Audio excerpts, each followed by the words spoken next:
ഇപ്പോൾ നമ്മളുടെ ബസ്സുകളിൽ KSRTC പ്രൈവറ്റിലും ആണ്, പ്രൈവറ്റ് ഉൾപ്പെടെയുള്ള ബസ്സുകളിൽ കാണുന്ന ഒരു സ്ഥിരം പരിപാടിയാണ്. കുറേ പെണ്ണുങ്ങൾ ഒരു ക്യാമറയായിട്ട് വന്ന് ആണുങ്ങളുടെ അടുക്കൽ ഞെട്ടിപ്പിടിച്ചിരിക്കും. എന്നിട്ട് ആണുങ്ങൾ അങ്ങോട്ടും ഇങ്ങോട്ടും ഷെയ്ക്ക് ചെയ്ത് കഴിഞ്ഞാൽ അവളുമാരുടെ ശരീരത്തിൽ തൊടുന്നു, തട്ടി മുട്ടി എന്ന് പറഞ്ഞുകൊണ്ട് വീഡിയോ എടുക്കുന്നു. അവളുമാർ അറിഞ്ഞുകൊണ്ട് തന്നെ മുഖമൊക്കെ മറച്ചുകൊണ്ടാണ് വരുന്നത്. ഇത് പ്രീ പ്ലാനായിട്ട് വന്നിട്ട് വീഡിയോ എടുത്തിട്ട് സോഷ്യൽ മീഡിയയിൽ ഇട്ടിട്ട് റീച്ച് കിട്ടാൻ വേണ്ടി ചെയ്യുന്നു, അവളുമാർ ഫേമസ് ആവുന്നതിന് വേണ്ടി. ഇതിനെതിരെ പുരുഷന്മാർ വളരെയധികം ശ്രദ്ധിക്കണം. പുരുഷന്മാർ ഇതിനെതിരെ നല്ല സീരിയസ് ആയിട്ട് റിയാക്ട് ചെയ്യാൻ വേണം.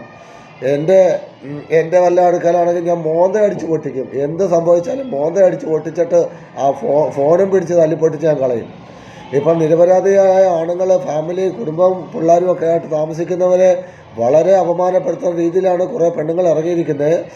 ഈ പെണ്ണുങ്ങളെന്ന് പറയാൻ പറ്റും, ഈ ഡാഷ് മക്കൾക്ക് അവളുമാർക്ക് എന്താണ് അവളുമാരുടെ സോക്കേടെന്നുള്ളത് തീർത്തു കൊടുക്കാൻ വേണ്ടി കൈക്കരുത്തുള്ള ആണുങ്ങളുണ്ട്. അവളുമാരുടെ സോക്കേടൊക്കെ തീർത്തു കൊടുക്കാൻ ഞങ്ങൾക്ക് അറിയാമായിട്ടല്ല, നല്ല എന്തു പറയേണ്ടത്, നല്ല മുള്ളുമരിക്കിലും കൊണ്ട് കെട്ടിയിട്ട് അടി കൊടുക്കാൻ അറിയാനായിട്ടല്ല.